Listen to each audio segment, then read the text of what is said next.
So I guess I'm gonna go ahead and get started on here for you guys that have taken the Pjpt and failed or haven't taken it yet. I'm gonna show you kind of how I perform a pen test for a company, kind of some walkthrough stuff like that, and then kind of drill down through the steps that I go through. So, but with that, we'll go ahead and jump in here and check, make sure all my machines are up. If you have been through the PH course offered by TCM, you should have the same virtual machine setup that I do. That's what I'm using, the Spider-Man machine and Punisher, and then the domain controller that they have you set up through the course. So that way you'll have access to the same machines as well and can kind of follow along or whatever you want to do. Good morning or good evening there, Nikki. Glad to see you in here.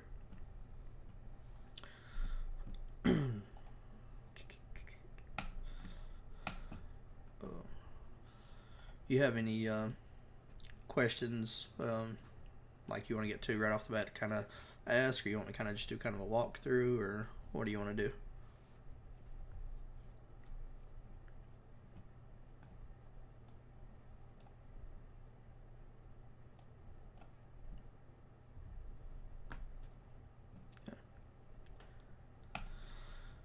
So anytime I approach a penetration test for a company, inside my Kali Linux machine, I run a virtual machine most of the time, but I do have it as a separate drive in my PC that's built just for penetration testing with my graphics card if I'm doing hash cracking.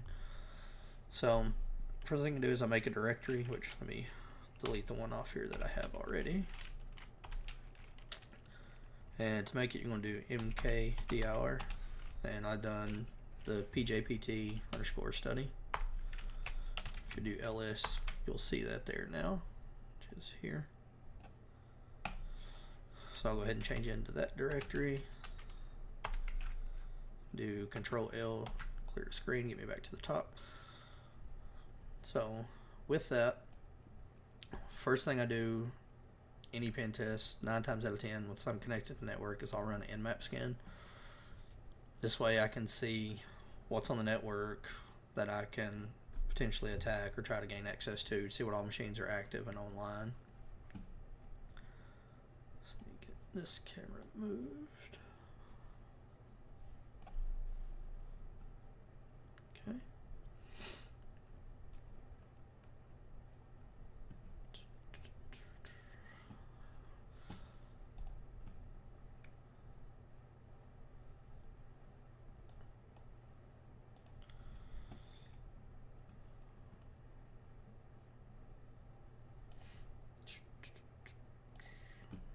So first off, I'll start with nmap, and I'll normally do like a stealth scan, and I'll run T4, which you see here. This is just to speed things up.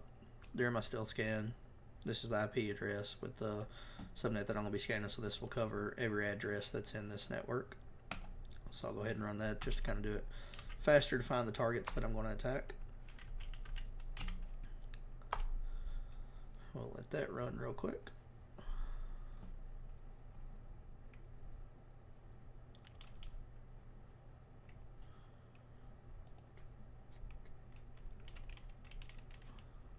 Now that that's back, scan 256 IP addresses, 7 hosts are up. Scan took 13 seconds. Start from the top, kind of work my way through, kind of see what's online. I see I have 192.168.88.130. This is my domain controller, and the reason I would know that too is I see this LDAP SSL for one, but also see domain port 53 is open. So scan on down, I'll see I have a machine at .134, 445 is open, which is SMB, 139, 135. So I know this is an active machine on the network. Also I have 135, kind of the same thing, and also 3389 is open, which is remote access through Microsoft.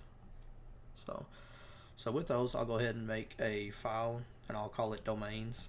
So I like using mousepad. You can use Nano or Vim. I'm not a fan of Vim, so Nano's okay, but I like mousepad better. Just personal preference.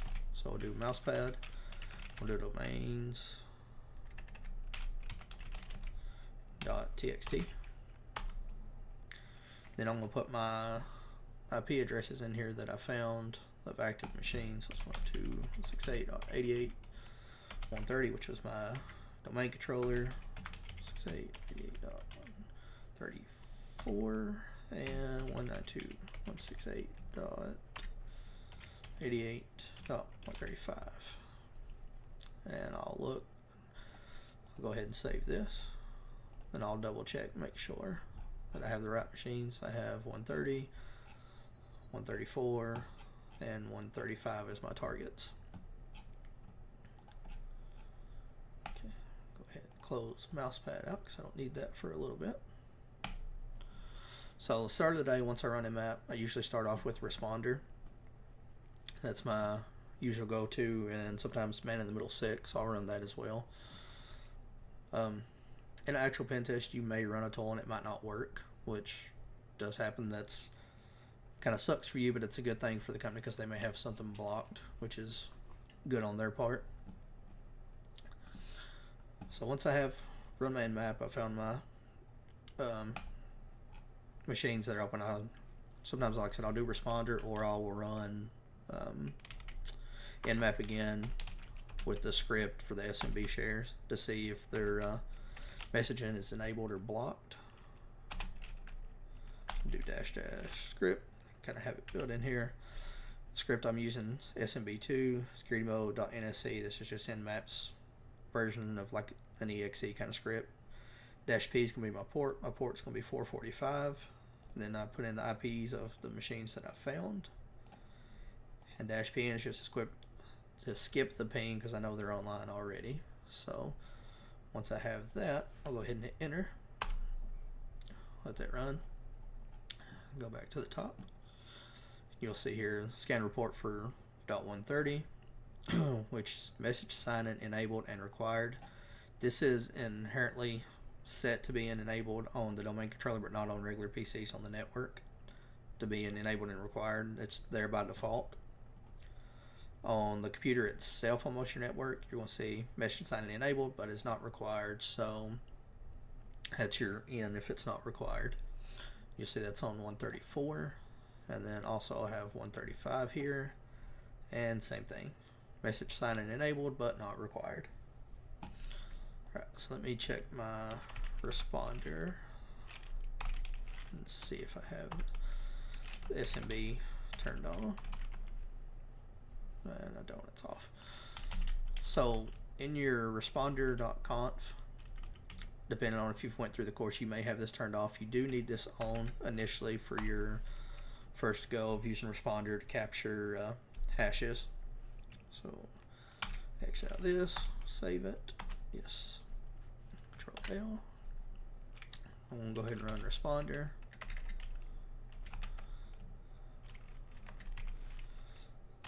And I have -I, this is the interface, mine is ETH0, -DPV is the switches. If you're running responder, I don't know, like when you take your exam, if you're doing a virtual machine, if you're doing actual hardware, like Kali Linux is your main driver, if you'll go to File, do a new tab, this way you can find out what your interface is. Do ifconfig, and you'll see here that mine is ETH0. That is where this ETH0 comes from. Yours may be different, so you may have some kind of like Wi-Fi connection, not ETH0, depending on what machine you're using.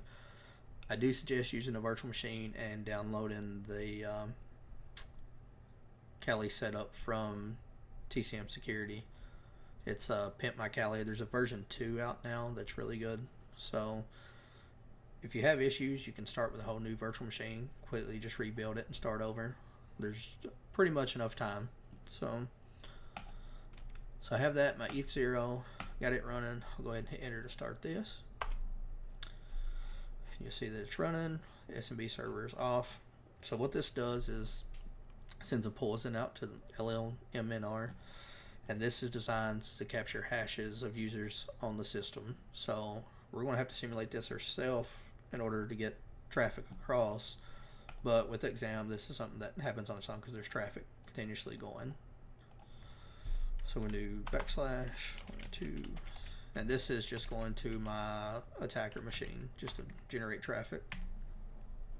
Okay, you see access is denied, which is fine, doesn't matter, we don't need access, we just need to go back to our Kali machine, and you'll see that it's captured the hash of the user that's logged in to the machine at the current time, which is fcastle, and this is the hash for that user. So with that, we'll go ahead and we'll right click this, copy, I'll go down, I'll go to a new tab, clear this out. I'm going to do mousepad once again, and I'm going to do user hash, sounds good, .txt. I'll go ahead and paste in that username with hash that we just found. You see it's fcastle marvel, and then here's their NTLM hash for there, so we'll save that. Okay. Now with that, you have a couple options. You can go ahead and crack the hash and see what you get, or you can use the hash to try to get access to other machines or look for a local admin hash and things of that nature. So once you have this hash, I get excited when I capture a hash. I get more excited when I crack it. So normally when I get it, I'm already jumping at the bit trying to crack it and see if I can get into it. So we'll go ahead and crack this hash. We'll do hashcat. I could type this one in. We'll do -m 5600 for the NTLM. We'll do user hash.txt. It's going to be /. So you want to put in the file, then you're going to put in the location of the word list that you're going to use. RockU works fine even for the exam. You can use the RockU word list, so you don't have to do any like full-blown brute force cracking of the passwords. So once you have that, just hit enter. Hashcat will start, run through this, and it will crack that hash. Once it does, you'll see here it says session or status is cracked, and then at the end of that hash you're going to see the password, which here is password 1. So fcastle's password is password 1. You can make another mousepad like text file with username and password if you want to. You can do Excel if you're on like Windows or whatever that may, whatever system you're using. I do Windows with a virtual machine of Kali for like testing purposes. So I will use the snipping tool that is built into Windows to take my screenshots, but if I'm doing straight Linux, I'll use a tool called FlameShot. So here at the bottom, well, we'll even go back to where we first found this. So one of your best friends during testing is taking screenshots of everything you find, because it will help you during your report writing. Because if you don't have a picture, you really don't have a whole lot of way of proving that you found what you found or what you say that you found. So you can go down, you can either type in snipping tool in Windows and it'll open up the app to click it. I already have it docked down here on mine, so I would just click that, hit new, and then I would highlight what I found, the hash, put the IP address, all this here. So this is my proof that I successfully used LMNR poisoning to capture the hash of a user on that system. So close this out, go back, there's our password. So now that you have this password of this user, you can do SMB relay again to see what all hosts like have access to, or to get an interactive shell on the machine. You can also do the name leaves me now, I lost my train of thought. I was reading the NTLM relay to see what all it has access to. But you can also do, I think it's crack map exec. It's the other one that I'll run, and that will show you what all you have access to. It'll show you what all you've pawned. So that's one way of doing it. So we can do crack map exec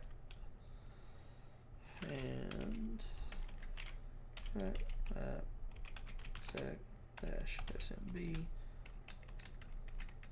or just SMB 192.168.88.0 slash 134 -u. Username is going to be Frank Castle, which is the one we just found. The domain is marvel.local.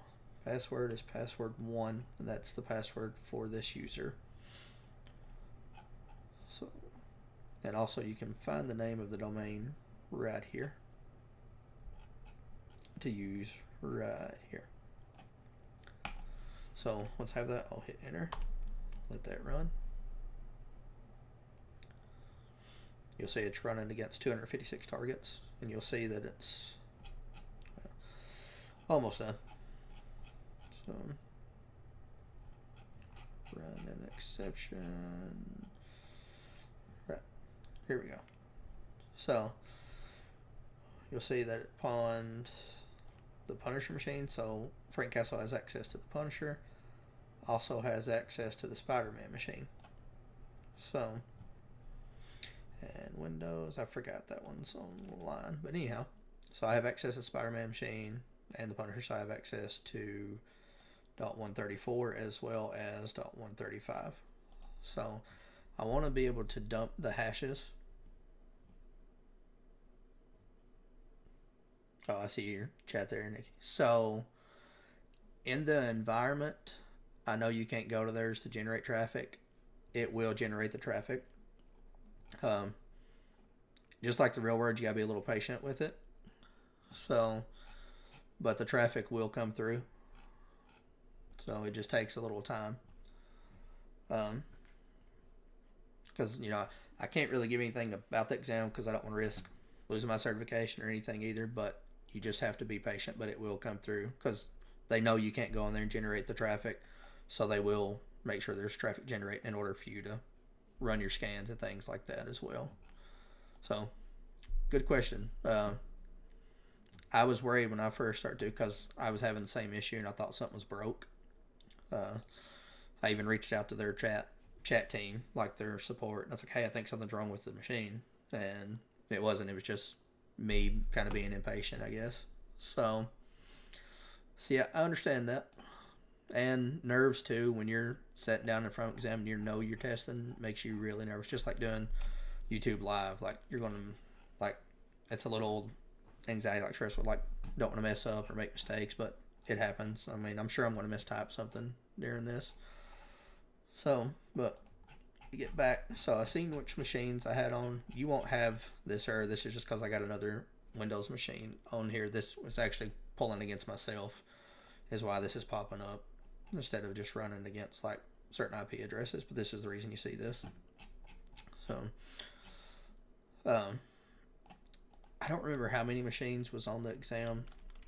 I want to say like 3 or 4. I can't remember off the top of my head. But you'll be able to run that. But let's go back and let's work on trying to dump the hashes of like the machines that we have access to with the user that we had found, which was the F Castle. So down here, Control L to clear that screen again. So we have the users that we know, or the machines that don't have the SMB sign-in enabled. So what we'll do, I'm going to go back to my responder and go ahead and cancel this out. Go back and edit that responder.conf. So this is something you'll have to pay attention to well, because once you capture these NTLM version 2 hashes and things, is before you can even do like SMB relays, you have to go back into your responder and turn off the SMB again. So once you're in there, I use Nano for this. And you have to use sudo because you have to be root or have root privileges to change this inside the responder.conf. So we'll turn this back to off. Control X and then Y for yes to save it, and then just hit enter. Then we'll clear the screen again. So this time we're going to run a responder, but we're going to do SMB relay. So we'll do sudo, then we're going to do ntlm relay x.py. TF is targets, which I'm going to change this because I changed mine to, I think it's domains is what we called it. Yeah, domains.txt. So this.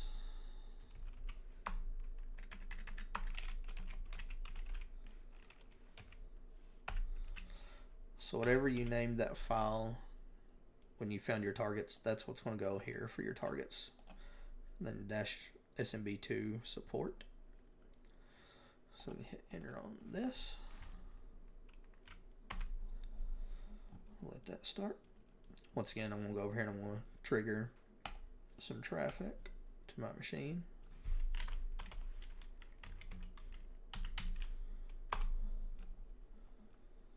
Okay. Okay, and you'll see that it dumped the hashes for 134. You'll see that we found administrator hash and Peter Parker. So this is a user that you haven't found yet, Peter Parker and this local administrator that's on the machine. So you can crack this hash. Let me copy that. Control C out of this. Right, so you have different hash now. You have this one, and then you have Peter Parker's hash, which is this one. In order to crack these hashes, you only need what's called the NTLM portion. Let me skip down. So I'm hoping that you've took good notes for this, thinking that you've got kind of this highlighted and stuff, what you'll need. But all you need to crack these is the NT portion, which is the second half of this. So like you have your first colon here after your user ID. You have the first part of the hash. This is the LM portion that stops right here at this next colon. So all you need is this right here for each one of these that you're going to try to crack. So, and you can do these in mousepad as well, which is normally what I'll do. Like I'll highlight these, right click, and copy mousepad. And you can call this whatever you want. I'll just say other users, .txt. Copy that in there, Control S. And I'll take out this portion. Try to clean it up anyway.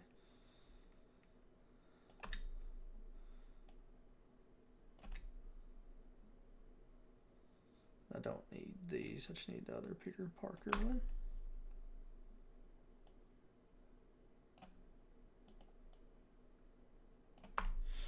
So I have two hashes. Don't need these on the end either. I know this is my admin, this is the Peter Parker one, so I can save those. And then you can work on cracking these hashes. Control S, save. And do hash cap. Do 1000 is going to be the switch that you use for this. The reason you use 1000 is that's the NTLM module that you use for these hashes. These are not NTLM version 2 like the other one we found. This is NTLM version 1. So do 1000. We'll use other users, which is what we just made. To have that. Then the word file we're going to use is that user share word list, and then we're going to use rocku like before. Let that get started, and you'll see that it's cracked. So my first one, which was, it flips them when you put these in. So password 1, this is the Peter Parker user. This here is password 1 with an asterisk. This is the administrator account on that computer, like locally. So something you can do besides this, if you can't create, you can do a pass the hash attack. So let me go back. We'll copy this hash for the admin user.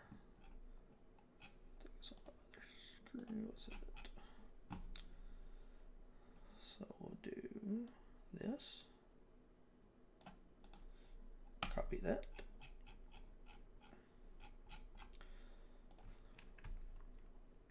This out. Mousepad. Do admin hash.txt. paste that in there, save that.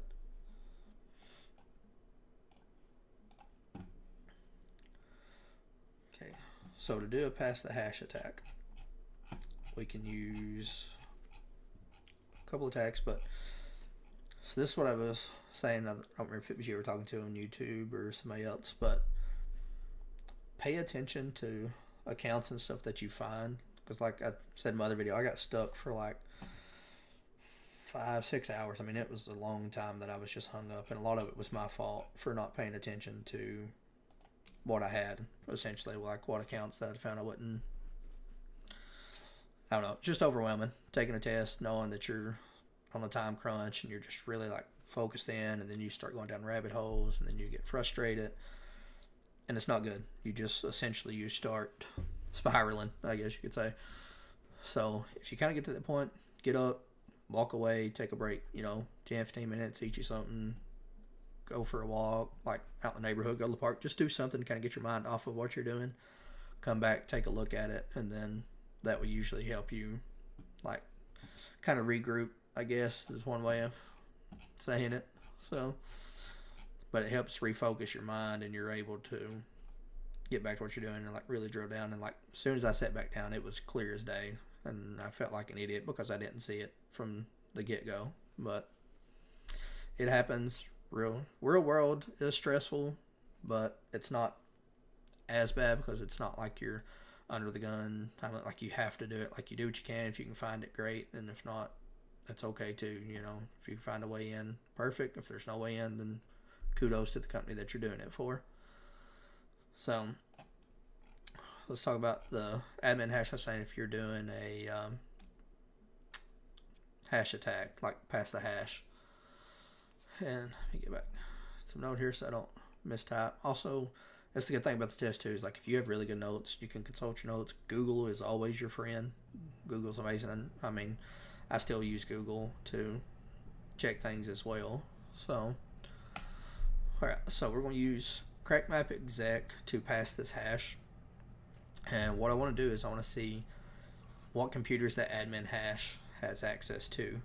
So that way I can go look there, I can try to dump their SAM file, and I can try to install Mimikatz as well using that, or a user, get Mimikatz on the machine to run it, check for credentials that way. I'll show you that here as well as we go through. I have a pretty good amount of time available today. I've kind of blocked out some stuff from my schedule for about an hour and a half. So if you want to stick around, I mean, we got plenty of time to kind of go through some stuff and help you out with any questions or anything like that you may have. So, all right, so we'll do crackmap and exec. Going to be pretty much the same username. We're going to do is administrator, except we're going to change up a little bit. We're going to do -H instead of -P. Like, so instead of doing, because we had this password, this is from testing from before, so this wouldn't normally be here. But you're not going to use the password because say you haven't cracked it or you can't crack the password. You're going to pass the hash instead. So the machine's going to look at that hash and be like, okay, the user sent me this hash. Does it match this one? If you match that hash, it gives you access. So even though you don't know what the password is, as long as the hash matches, it'll let you in. So I had, let's see if I had another note on pass the hash. Yep. So with pass the hash, I just need a username. I'm going to do a -H, which is capital H, and then you're going to put in the hash, and that might be the right hash already from before. Hash, some cat.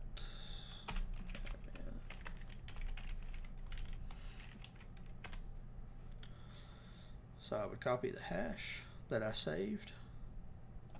Copy. And I would paste that here. Control V. Paste selection. Don't need that 200. Sometimes that will pull that over when it copies. Let me clear that out.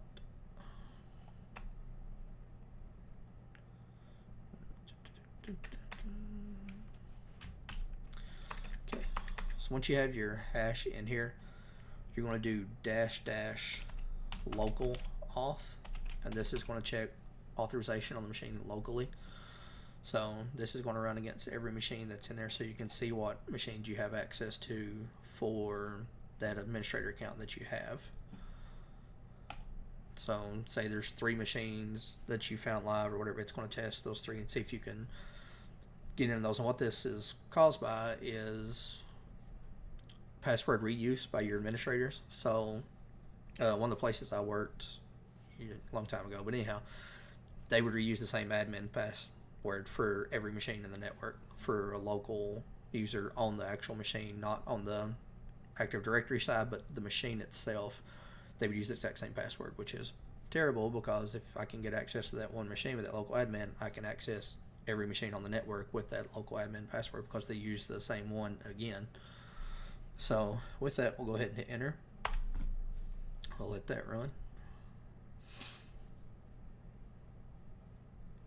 Okay, and you'll see it's still running. It's not done yet, but almost. Let's see if my machine's still up.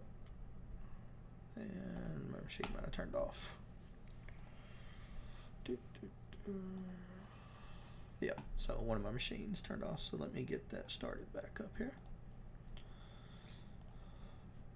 That's the problem too, virtual machines, is if you're busy sometimes they'll turn off on you.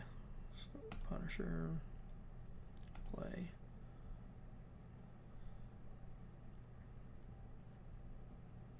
Get that fired back up, we'll run that test again. So,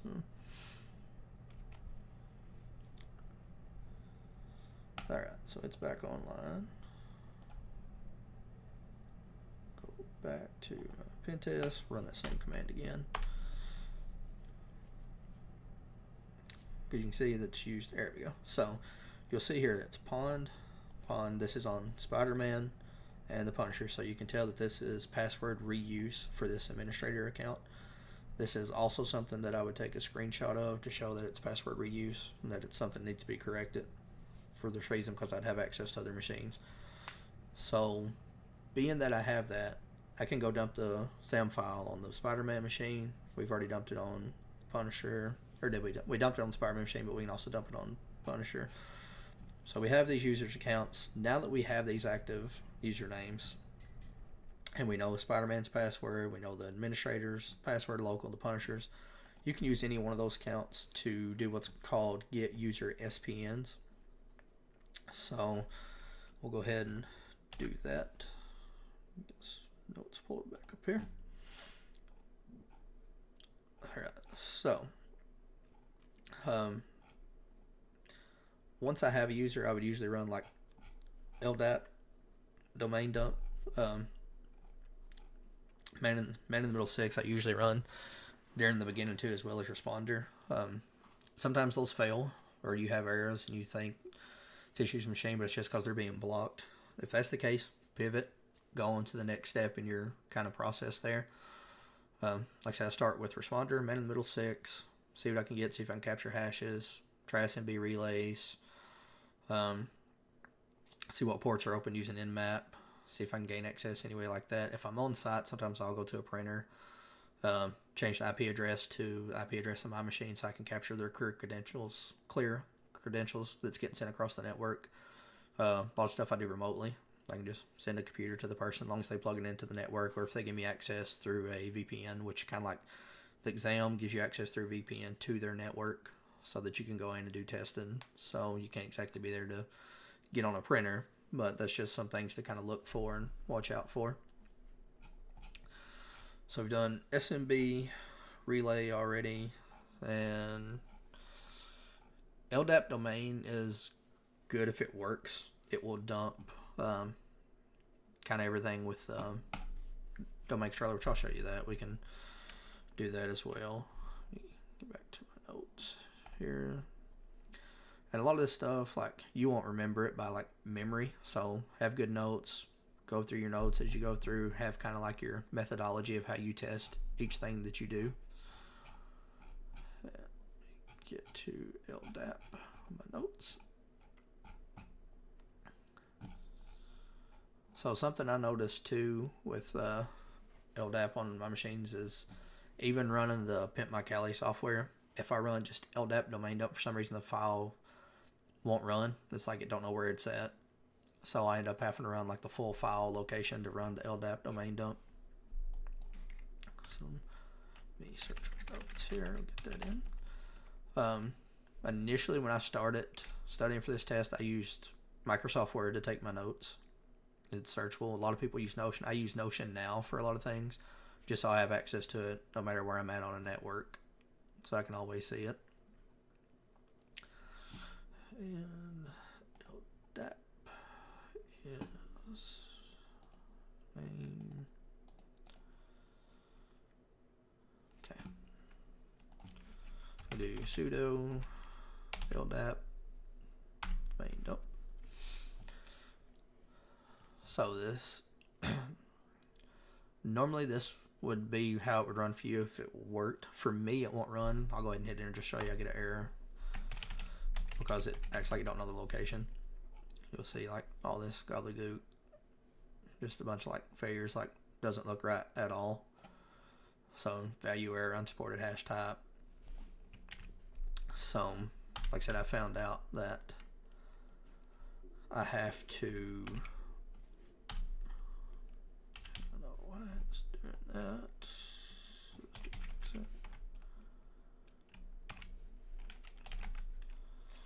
Alright, so in order for me to run it, I have to do it from the actual full path that it's at, which is -home, Cali, local, bin. This is where the LDAP domain dump lives. LDAP's, this here is the IP address of the domain controller. So that I'm wanting to dump the contents of the domain controller. That's why I use that IP address. -u was going to be username. Marvel is the domain. fcastle is the username we found. -p, this is the password that we found. So if you'll notice, this is the files that I have currently in that directory. But once I run this, it's going to fill up with a lot more. So we'll hit enter. Put the password in since it's sudo. You can run as root and you won't have to use the sudo, but I prefer to just run as the Kali user myself. So, but you'll see it connects, binding's okay. Start domain dump has finished. So this works sometimes in the real world, sometimes it don't. Sometimes you have to use like Bloodhound and Plumhound. You should have good notes on that to kind of go through there as well. Probably won't have time to get to that today, but we'll get through quite a bit. So now that I've dumped this, you see domain dump finish. This domain dump is pretty much everything you need as far as seeing all the users, what accounts they're in, and things like that. You'll see like domain policies, domain groups. There's domain users by group, which is normally the only one I ever look at, honestly. So I'll do Firefox and then domain users by group HTML. I'll go ahead and run that. Firefox will open up the browser and that will show up for us there. Okay, so you pretty much get this same information from running Plumhound. If the LDAP domain dump doesn't work for you, go through the steps of running Bloodhound as like he teaches in the course, and then run Plumhound as well, and you'll pull pretty much the same information, but it'll show you like the domain admins, domain users, group policy creators. One of the important things to look at, even like Heath goes over in the video, is the description. It says, you know, people think they put something in the description in the Active Directory, think people can't see it. Well, I see that this guy is a domain admin. This is his username. This is his password. If you find this and they're running as a domain user, like, or a domain admin, you own the network. You own that domain controller. You can use this to log into the domain controller, take over, and it's yours. Whatever you want to do with it. So we can go that route to like demonstrate it here. But what we want to do is we want to crack the administrator account and figure out a way in. So, which is the built-in account. So we'll go, I'll show you the SQL service one real quick with this password. I'll also show you another way to get this as well without getting the LDAP domain. So let me go ahead and close this out because I don't need it anymore. This just kind of show you what that looks like. Like I said, Plumhound is good for this. Also, this is something that you would take a screenshot of to include into your reports. Any findings at all that you come across, take a screenshot. And when you do your report, put it in there and like put figure blah blah blah, whatever it is that you find on there. Like this one, you could put like screenshot of results of LDAP domain dump, showing all the users and that kind of thing. And like you'll see here, passwords don't expire. That's a huge no-no inside of Active Directory network. That's something that they would need to address too, to set expirations on their passwords. So let me close this. And I'll show you about getting the user SPNs. Like I said, I'm about to get that same thing from the service account. So we do sudo get user SPNs.py. This will work because we found Frank Castle's username and his password early on.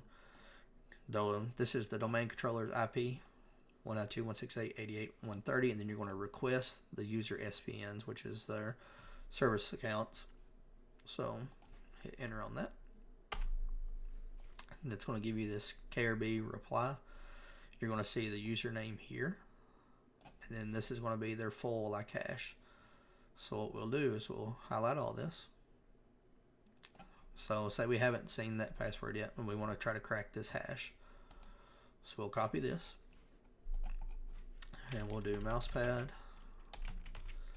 And we'll call this KRB TGS.txt. And I got this KRB from here, KRB 5 TGS, but I just, whatever you want to call this, as long as you know what it is and you can remember it, you're good to go. So we'll hit enter. We'll paste that in there. We'll save it. Now that that's saved, we can work on cracking this hash. So we're going to do hash cap dash, I think it's 13. Yep, 13,100. This file here is this file that we just made. I'm going to use the same list again of rocku.txt. Hit enter. We'll let that run.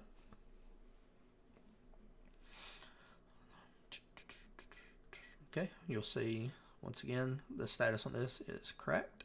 You'll see the password is mypassword123 hashtag, which is the same thing that we just seen in the LDAP domain dump when we pulled it up in Firefox in the HTML file.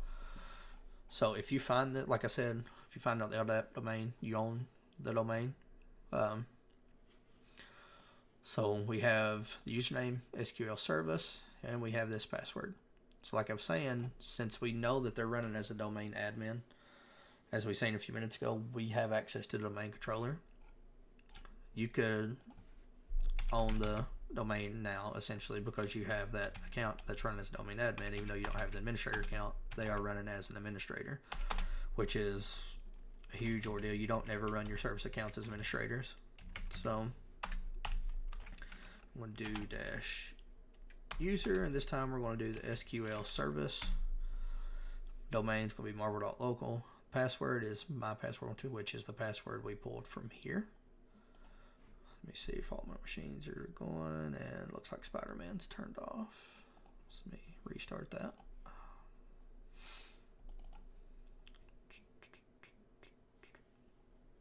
Spider-Man.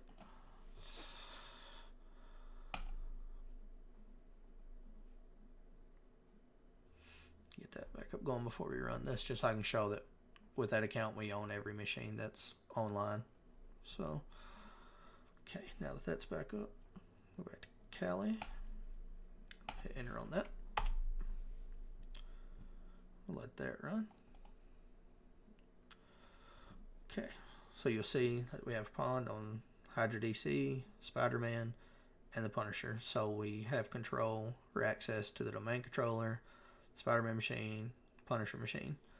So now with this, we can log into the domain controller. We can dump the SAM file or the NTS, something, I can't remember the name of it now, the DIT file off the domain controller, so that we have every user that's in the network, we have their username and we have their password hashes, and we can put that into a file and run that to crack those hashes with a cracking station, like a bunch of graphics cards, or even just one if you want to run it slower. Which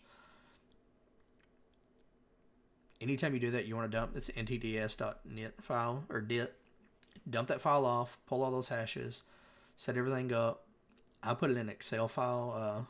Heath shows how to do that in the videos, how to like separate out into like a Excel file.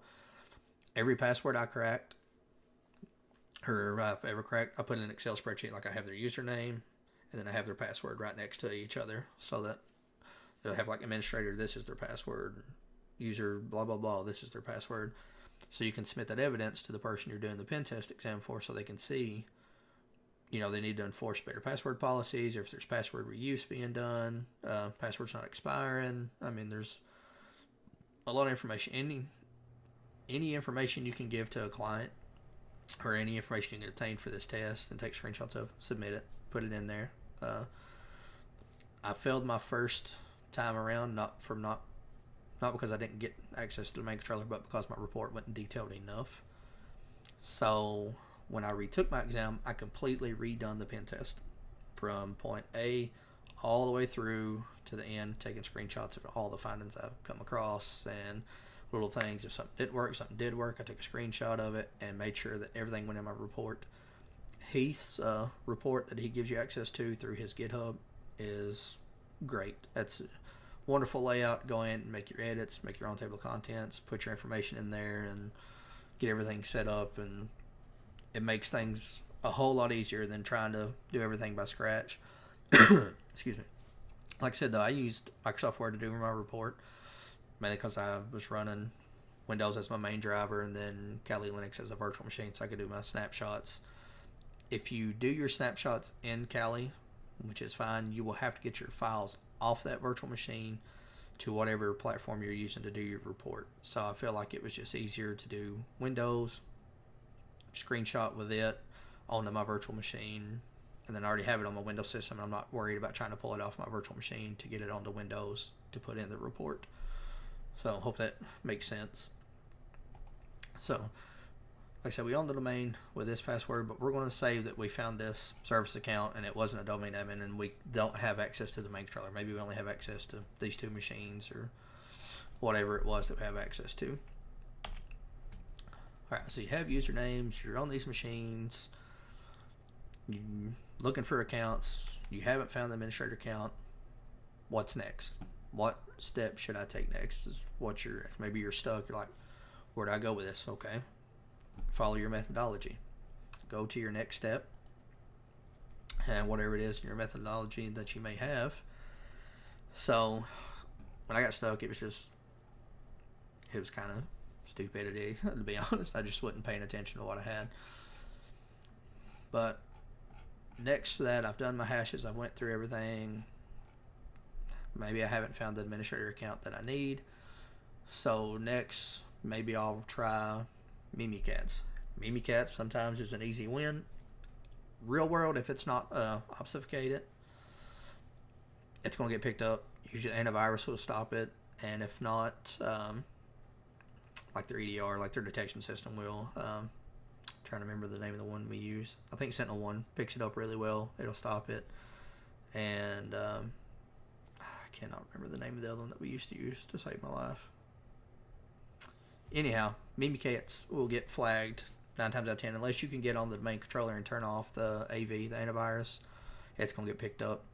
Still worth a shot anytime you're doing a pen test, because their antivirus may be turned off, or they may just not have anything that's going to flag it when it comes through and stop you from actually running that through.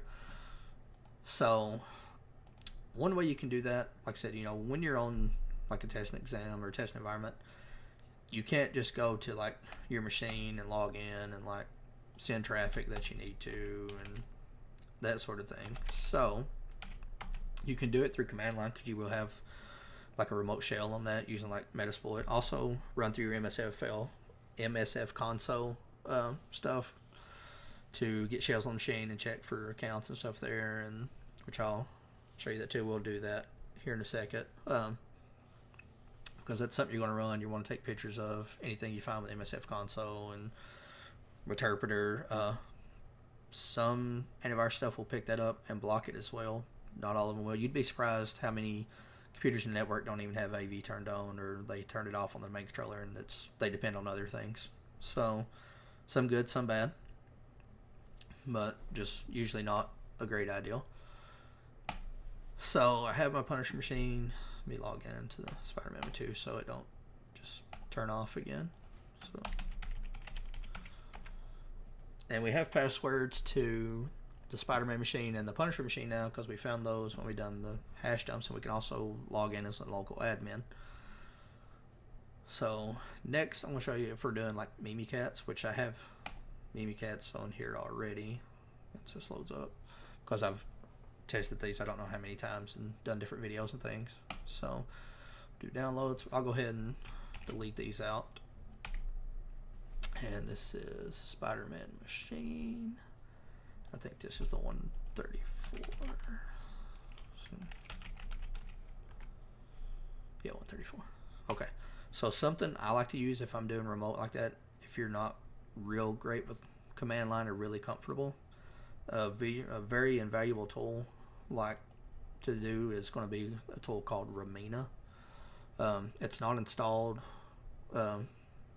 automatically with Linux, but to install it you can just do sudo, if I could type sudo apt install and Ramina. So, which I already have it, so it's not going to do anything. It's just offering an upgrade, and I really don't want to change that because I don't really need it. So, but once you do, it will see here it's Ramina is already in this version, but these are no longer required. This is stuff I done for an update, so I don't need any of that right now. But once you have Ramina, get out of this. Well, you'll just type it in. This is going to give you like a GUI, graphical user interface, to do remote desktop. You can do this from Linux to Windows, and it's really helpful. But we can set up a new connection, and so the server is going to be the address that you're trying to connect to, which is the, say, the Spider-Man machine. In this case, we do 192.168.88, and this 134 was the IP. Username we know is P Parker because we found that. Password was password 1. Make sure I didn't mistype that. Yep. And then we can connect. I think that's everything we need. Give that just a second to connect.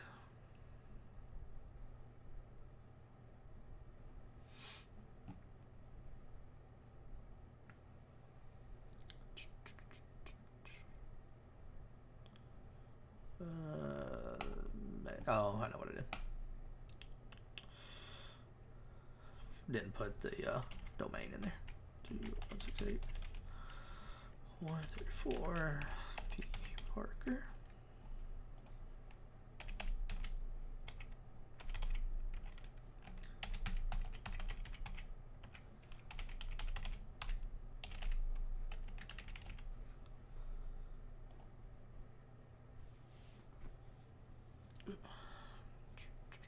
I have a whole separate video on Ramina on my YouTube channel that goes over everything.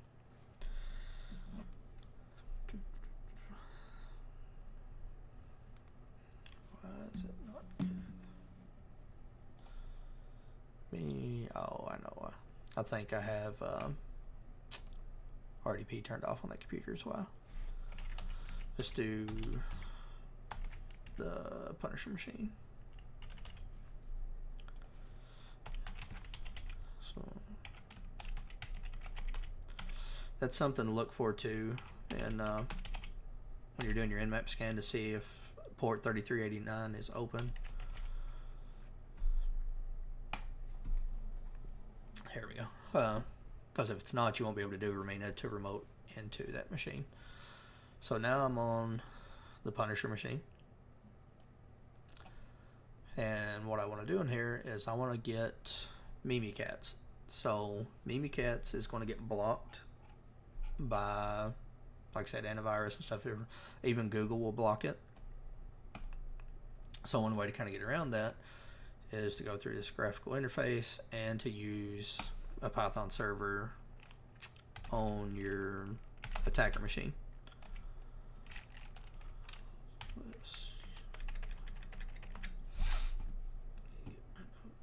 And we're going to use port 80.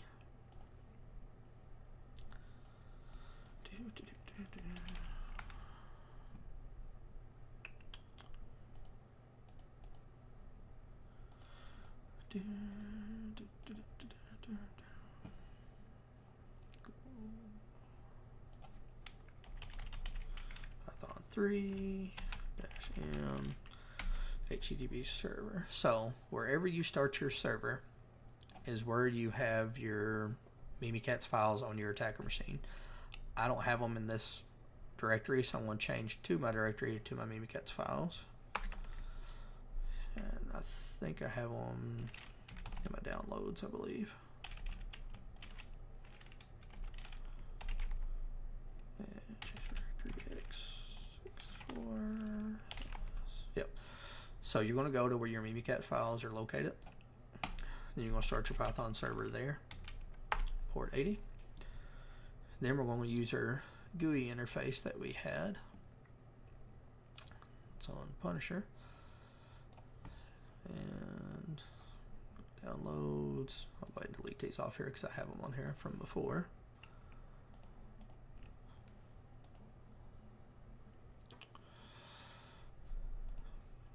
Shift.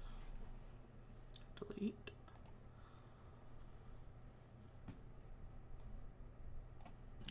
Okay. So we'll go to my account.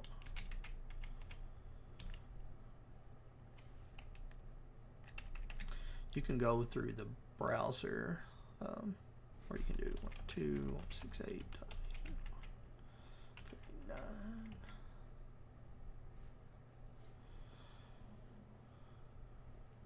This. So this will kind of bypass Chrome, like trying to block you from downloading these files. So when you click this, you're going to see a pop-up, defended by smart screen, blah, blah, blah. You'll click these three dots, keep it, keep anyway.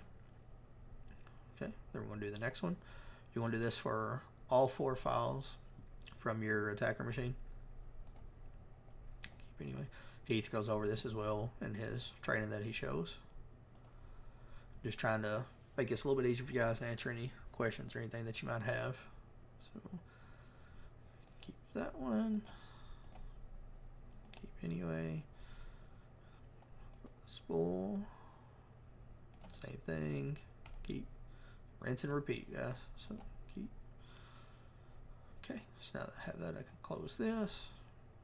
Go back to my download. You see that I have these 4 files here in the system now. Okay, close that. That's pretty much all I need on this machine. I can remote into it using like an interpreter shell or whatever I want to use to get into it, or I can run Mimikatz straight from here to dump everything on here. It's however you're comfortable. Some people like the user interface to be able to see. Make this bigger as well, and one of these will make it full screen. Not the one I want.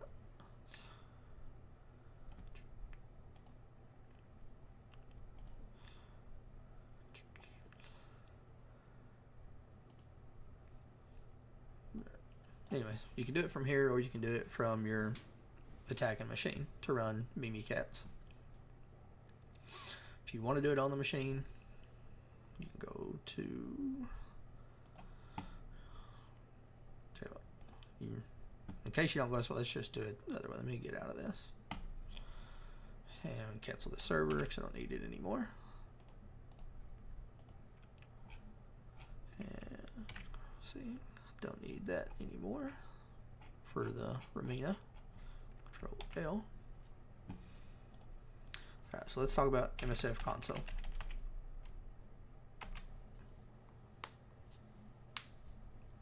And get this loaded up here.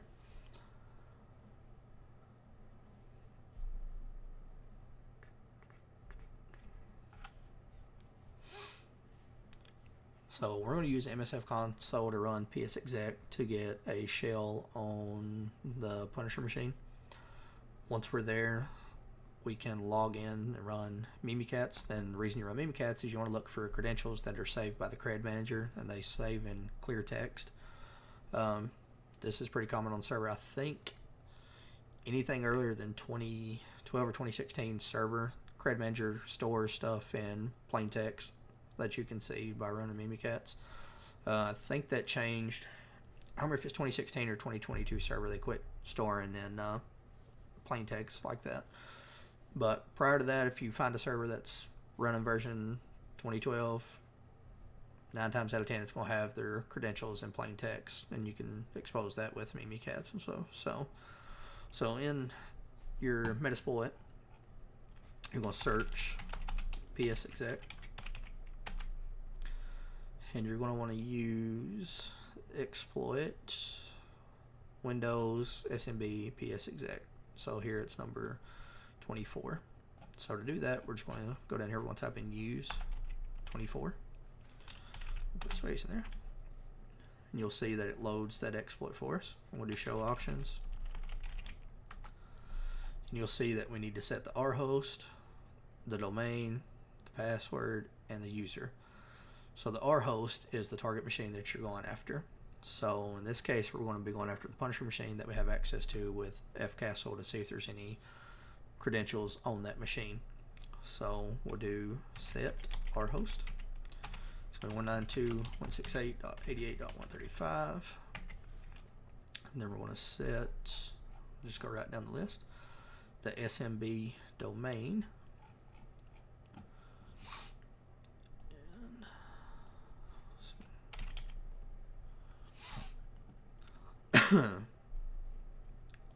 Set SMB domain. We want to make that marvel.local. Enter on that. Then we're going to set the SMB user. In this case, we're going to use fcastle, so that's the user we have for that machine. Then we'll set the SMB password, which is the password we found for Frank Castle, or fcastle, which was password 1. Set that. Do show options again. Make sure we have everything set. We do. Threads are good. So you can either do run or you can type in exploit to get this to go. I like run because it's less typing. So hit enter. You'll see it's executing the payload. Timeout, just waiting. Okay. You see we've dropped into a Meterpreter shell. So we have access to this machine now for Meterpreter. To drop into a shell, it's simple. Just type shell. Hit enter. Now you see that we're in Windows System 32. Do who am I? You see that you're NT Authority System. So we have a shell on this machine as fcastle. So we can change directories, run Mimikatz, see if we can find anything from where we download it. So we know we put it in the download folder, so we can change directory. And let's go up a couple of directories. That's on the C drive. You can do dir, which will show you the directory. You will see users. So we want to change into that users directory, so we'll do that. Dir again. You can see all the users that's on this machine. These A ones are just different ones. This resulted from Man in the Middle 6 that I'd ran a while ago. So but you see fcastle, which is the one we know we logged in as, where we put Mimikatz. So we can change to fcastle and do dir. You'll see that we have access to his download, so we'll change to the download file or download folder. Downloads. We'll do dir to show the directory listings, and you'll see that we have our Mimikat files here. Inside we also have ping castle. So we'll go ahead and run Mimikatz. .exe. Hit enter on that. You see that we're in Mimikatz now. So this is setting up to run Mimikatz so that we can dump the files of this computer.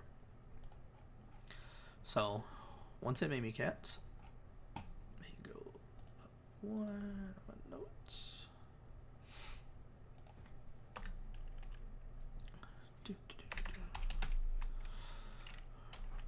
You're going to run it in debug so that you can run everything that you need to do. So once you're in Mimikatz, you're going to do privilege, then you're going to do : debug. My hands would work. All right, you'll see privilege 20 OK, so you know that that worked. Then you're going to run SEK URLSA : This will show us the options that we can run against this machine. So, and we are going to run logon passwords, which is right here. This will list all available providers' credentials. So if they've logged into this machine, it'll have their password or their hash on here that you can use. So like I said, a lot of times, depending on what server was used, you may find credentials on here in plain text, and you can run this on every machine that you have access to and check everything that you can find on all of them, because I mean, you never know if they done good security on one machine and not on another. So, or if, you know, tech one set it up this way and tech number two in the department set it this way, they may have missed a security setting or anything. So it does happen. So we'll go ahead and run that same command again, kind of, for the most part. CKURLSA : and we want to run the logon passwords. Capitalization, like case is key. Like if this was a lower P, this wouldn't run. So you have to match exactly what you have up here. So go ahead and hit enter. Okay, and that is done. So you'll start back at the top of where you run that command, and we are right here, and you'll see here's where we ran it, and here's what starts printing off: domain, username, the Punisher, NTLM, Punisher, Marvel, Punisher. This is nothing. This is encrypted. This isn't going to help you any. So interactive from Punisher, Marvel, domain, username, password. Sometimes, like I said, Cred Manager will have a password and it'll just be plain text, depending on the server model. Like I said, 2012, I'm pretty sure, will display plain text creds. Punisher, Marvel. Alright, so here we have an actual user and their NTLM hash. So say you find a user on here that you haven't found, you know, somewhere else by other means. Well, you now have their username and their hash to crack, that you can run against Hashcat to try to crack that. So this is good information. If you find this, again, take a screenshot so that way you can refer to it and save that as well. Fcastle, interactive, kind of the same thing, just repeating itself. Punisher, Marvel, Punisher. Okay, I don't really see anything on here, which I wasn't really expecting to, because the server's fairly new. I think it's 2022 is the server that I'm running. So, and yeah, so nothing from this, which is fine. That's part of pen testing. You have to test all those things, whether you find anything or not. You don't know until you test. So do the test, do the screenshots, take really good notes, because you're going to need them to fill in your report. I think my report was like over 30 some pages long when I was finally done with it, like all said and done. So the more you have saved and screenshots and stuff, the easier it is to do. So we've run Mimikatz. I would also run this on the Spider-Man machine. Whichever ones I had access to, I'd make sure to run Mimikatz against all of them. Even the domain controller, once you gain access, you can run Mimikatz on the domain controller. You can also use it once you gain access to the domain controller to run a golden ticket attack, Kerberos golden ticket. I have a video on my channel if you guys want to go check that out. It shows running Mimikatz. Once you've taken over the domain, you gain access. So it's really good. It's helpful. Golden tickets, the keys to the kingdom. Once you do that, you have access to every machine on there and the run of the mill, whatever you want to do. So we'll finish up Mimikatz. I'll just exit out of Mimikatz here. And let's do exit. Alright, so I'm back in my interpreter. So in interpreter, you can run incognito. And what this is for is to do token impersonation. Sometimes this works, sometimes it don't. Depends on if an admin has been on this account, like logged in through the directory to that computer. Most, I don't know, a lot of networks, I won't say most, but several networks, your sysadmin will have an administrator account, and they'll log into computers on the network to like do updates or whatever they need to do, go in and fix something. When they log in, that credential token is stored on that computer for an amount of time. So once it's on there, you can impersonate that token like you're the administrator and add yourself an account to like the domain admin group and everything, and then you have full roam to the domain controller and everything then to log in and look, delete, whatever your intentions are. Pen test, it's good to have for the rest of the week. So if you don't want to use the administrator account, you've got your own account set up. You can log in anytime you want to, go in there and look and do further testing. And like Keith makes a point of, he's like talking about doing rinse and repeat. So say you find one name and you test it and you go through everything and it works or it doesn't, whatever. But same thing with username. Say you've cracked the domain and you've set up your user. Great. Forget all that. Start from the word go again, nmap again, start completely over. Do like your whole another pen test and look for another route in. It's great that you got the domain controller by that one route and you're going to report it, and that's all well and good. But if you've missed another critical one that you didn't tell them about and they get hit, I mean, insurance comes in play sometimes if it's a liability issue. I mean, you're kind of liable for that network saying that's perfect. You're not going to find everything in a pen test. It won't. You'll find the most important thing is focus on the criticals. I also run Nessus. I have it running in the background anytime I'm doing a pen test. That way it pulls up like informational, lower structures, and then if it pops when it says critical, I'm going to go manually test what it says to see if it truly is a critical result or not. You don't need Nessus on this exam. I'm just saying, real world, it's really handy. Let me answer George back here. No problem, George. This will be on YouTube once I'm done, so you can watch it anytime. So if you have questions, you can comment on me or reach out to me, and then I can help you with whatever I can. So, but yeah, no problem there. Just watch it when you can. It'll be on here, and check out the ones I was talking about, Kerberos, Golden Tickets, and the Ramina video will be really helpful for you as well. So, back in the interpreter, we're going to show you about impersonating tokens. I will simulate this by logging into one of my machines so that you guys can see how this kind of works with impersonation. Heath does this in the videos. Also, I've had a lot of people question, well, is everything I need in the PH course? Yes, everything you need is in the PH course. Everything you need is just in that little Active Directory section. It's better to go through the whole course. Having experience is great, but I promise you everything you need to use is in that section alone. Like I said, test whatever you run this test on computer 1, run on computer 2, computer 3, computer 4, down the line. Test every computer that you come across for access and see if you can move laterally, kind of pivot to other users, or if you can escalate your privileges to an admin user, which is what I'm going to show you kind of here. We're logged into this machine on a interpreter shell using fcastle, which is a domain user, but I'm going to show you how we can do some privilege escalation by doing token impersonation. So with this, we're going to be in our interpreter shell here. Let me check camera, make sure it's showing up good for you guys. Yep, okay. Let me go back. Alright, so first thing you got to do is you want to load incognito. Hit that. And you should see success once you do this. You're going to do list tokens.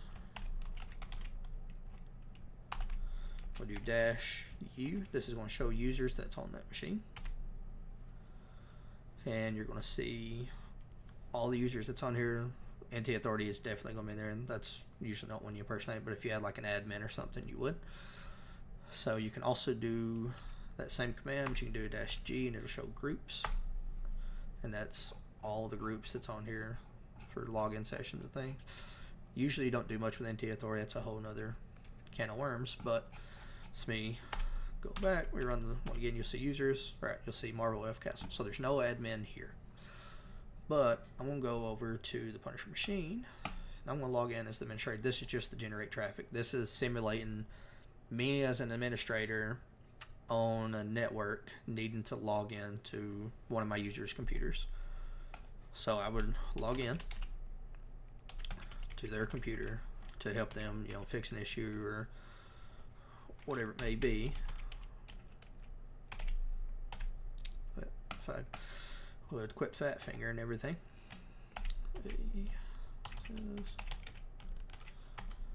Okay, so let that spin up and get logged in. It'll take it just a second. Okay, so I'm logged in to the Punisher machine now as the administrator. So we're going to go back to my attacker machine or my testing machine. I'm going to do that list tokens again. Now, if you notice, since I logged in as administrator, you're going to see Marvel Administrator.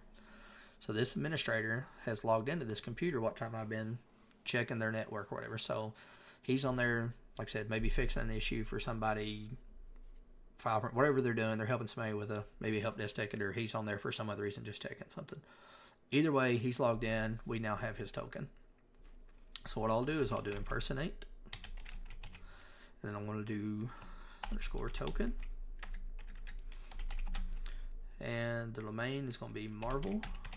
Do 2 backslashes to escape, and the one that I want to copy is going to be the administrator. So I'm going to do admin administrator. Hit enter on that. All right, you'll see successfully impersonated user Marvel administrator. So I'm now the administrator on the Punisher computer, which means I'm the administrator on the network. So what I want to do next is I want to drop into a shell so that I can make my own user account. So I'll type shell, I'll hit enter. You'll see that I'm system authority here, and we can do who am I. You'll see that I'm the administrator on Marvel. So I have all administrator access that I want to do. So I'm going to do net user. I'm going to do /add, and I'm just going to say John. I don't know. And then I'm going to give him a password, and we'll say his password is password 2. And we'll do /domain. So what this is doing is it's going to add this user named John to the domain as a domain user. So we'll hit enter on that. And you'll see command completed successfully. So John is now added to the domain as a regular user with password 2 is his password. Okay, so now I want to take John, the user I just created, and I want to make him a domain administrator on this account so that I can use this to log into the domain controller or anything on network anytime I want to with that account that I just set up. So what I'll do now is I'll do net group. I'm going to do domain admins. And this is so I can add that John user to the domain admins group. So I'm going to do John. I'm going to do /add. /add. /domain. Then I'm going to hit enter.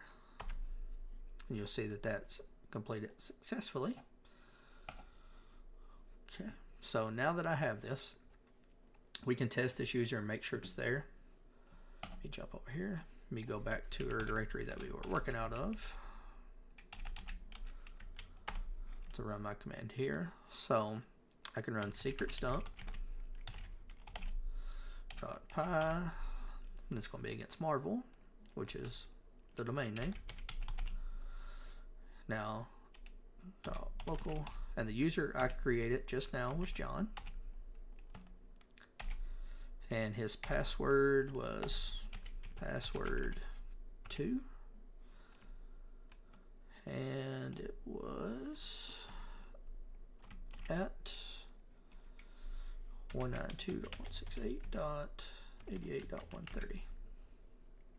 So what this is I'm going to use John, his password, which I need another semicolon in there. or not semicolon, but quote, at 192, and this is going to run secrets dump with my user information that I just created here as the administrator user doing token impersonation against the domain controller. So I'll hit enter on that. It'll start.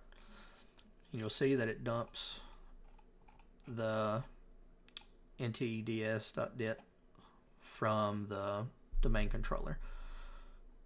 So now that I have this, you can see the administrator. This is the administrator of the account's NTLM hash, the portion that we would use to crack.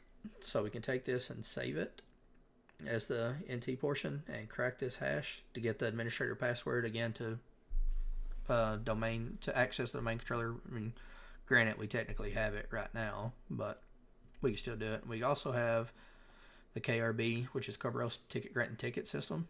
We now have that hash as well to use for Kerberoston to do golden ticket attacks. So that we have this, we can save this hash for the administrator. We'll click this, copy down here, and we can do mousepad on this. And we'll call this administrator hash .txt.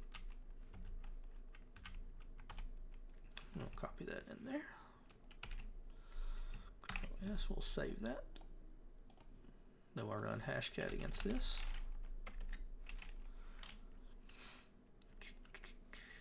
Hashcat -m.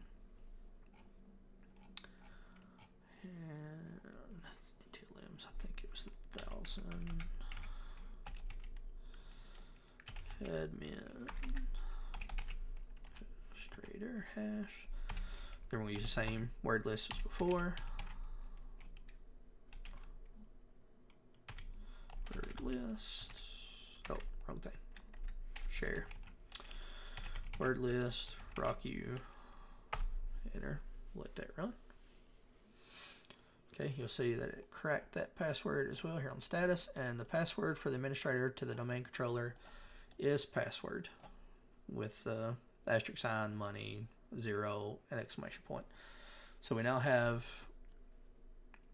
the administrator's password for his account. Essentially, again, we own the domain. So like I said, there's more than one way to get domain controller access. This is one of those, like, if you got it one way, great.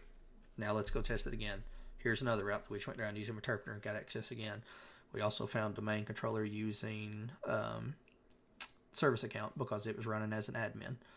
So you have everything here that you need to own the domain essentially. So you can run crackmap exec again, and you can even use we'll use the administrator password that we just found, and we'll see what all we have access to. 0/24 -user administrator we'll do -d for domain, marvel.local, -p for the password. This is the password that we just cracked from their hash. Let me see if all machines are running. Looks like they are. Hit enter on that. So we'll let that run. This will show you which machines that have been pawned. You see that we have pawned Punisher, Hydra DC, Spider-Man. So we own the entire domain because this is every machine on this domain. I would take a screenshot of this as well. You can use the snipping tool that I was telling you. You just hit new. I would highlight everything that I ran. This way it saves, and you can show that you have owned the domain controller, every machine on it. It will tell them right here that you have owned every one of these machines. So close that out. Now, once you're on the domain controller, like I was saying earlier, once you have all the users' hashes, which we do here, I would take these just like this. I would copy them. I would paste these in like Microsoft Excel and do the delimiter that Heath goes through to take out most of the stuff there. And what you want to do is crack these hashes, or attempt to crack these hashes. So for each user that you have, let's see, we'll run kind of the same thing again, but I'll show you how to limit this as well. We'll do secrets dump. There's my user stuff that we set up ourselves. This time we'll do just -dc-ntlm. Hit enter on that. So this is just a little bit cleaner, and it's just the users kind of like before, but highlight this, do it in Excel, Word, however you need to limit it. But all you need from these hashes is this second portion here. So you don't need this first one with the colon. You just need to start from that second colon through to here on every one of these. That's the only part of the hashes that you need to run to try to crack. So set those in a file to themselves, run it using Hashcat, see how many of them you can crack. If you crack 3 or 4 or any, none at all, show those on like an Excel spreadsheet, like all your username, all their hashes, and then the password that it cracked out, that it cracked, and it's showing what their password have been. If you notice some of the hashes are using the same on there, that's a sign of password reuse, or that people are using the same kind of password. So with a cracking rig and brute forcing, you could probably crack it, or with a alternating list, like a mutating list that you can use with like RockU, or even Hashcat does a list that changes like numbers to like brute force. Like with a machine, you could crack it with a given amount of time, but pen test, you are limited. Just like this exam, I can't remember, 2 days for the domain control, 2 days for the report. I can't remember because it's been 8-9 months ago since I took it, but you're very limited to a window, so you can't wait on it to crack passwords to pass this test. You need to, or even a real pen test in a cracking rig, you're limited most of the time 3 days to a week. Some may do 2 weeks, but you're in a finite window that you have to crack this. And that's kind of something you need to tell your client too, is like, you give us a week, this is what we found. True hackers trying to get in your system have all the time in the world. I mean, they can spend months and months trying to get in your system. So it's just a small window of time when you're testing for them to saying that, yes, you're good right now and everything looks okay. That could change next week. That could change 6 months down the road. That's why continuous pen testing is very important for companies, at least once a year. If they make major changes, they should also implement a pen test as well. So I've showed you 3 ways to kind of compromise Active Directory. Trying to think if there's really running Bloodhound and Plumhound is pretty good if like LDAP don't work. Man in the Middle 6 is good. Sometimes it don't work. I've had a couple times it wouldn't work, so you can get around and not have to use it. Let me clear some of this out. And Control L. And let me look at Bloodhound.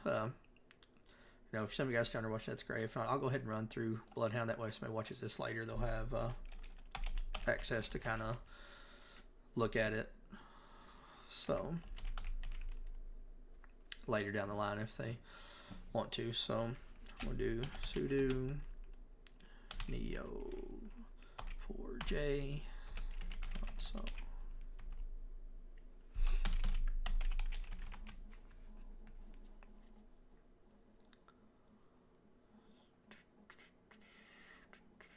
Alright, let that get up and running.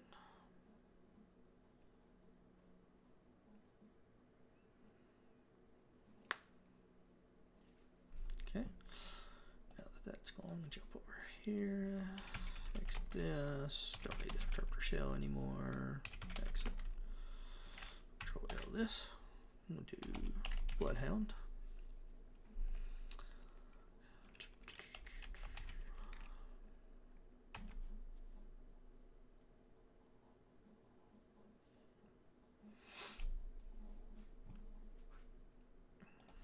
and put in your username that you set up when you went through the training course with the PH course.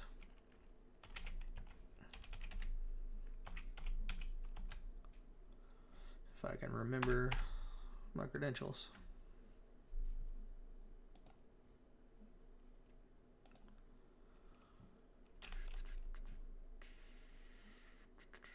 Let's see if I have those somewhere.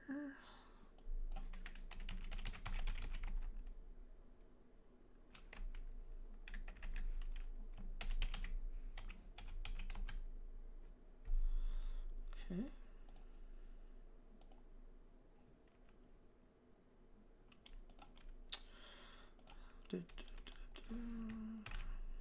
Kill that for just a second.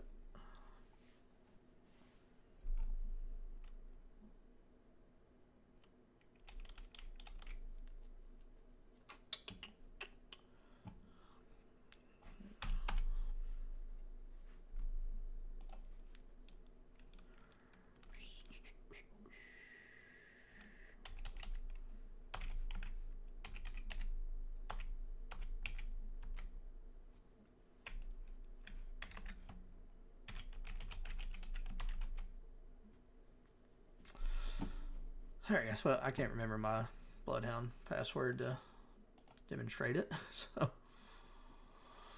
alright, let's cancel that out. Anyhow, use Bloodhound. I'll fix that, maybe stream it another time so I can show you how to get through it. But check your users in Bloodhound, like through the ingester, to see what all they have access to. This is in the PH course. He does a really good job going over Bloodhound and like running Plumhound as well. So if you'll follow that, that should have you. I will try to work on that, maybe do a video later or something like that. Be sure to like this video, share any comments, questions, comment here or on other videos that I may have. And if you just feel like there's something I've not covered or something you're stuck that you didn't get to ask, comment that down below. I'll answer it best I can, like as soon as I can. So, and then we'll kind of go from there. But appreciate you guys tuning in and watching, and thanks again.